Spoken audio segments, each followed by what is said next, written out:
Vaccination എടുക്കാൻ പോവുകയാണ് guys. വാക്കുട്ടാ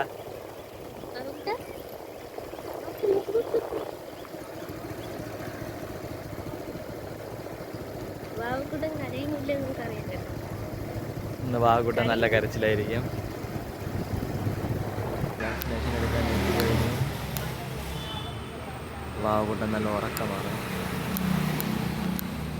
ഇഞ്ചക്ഷനൊക്കെ കഴിഞ്ഞു. വാവുകൂട്ടൻ നല്ല കരച്ചിലായിരുന്നു. വേറെ കഴിഞ്ഞു. Tata bye bye.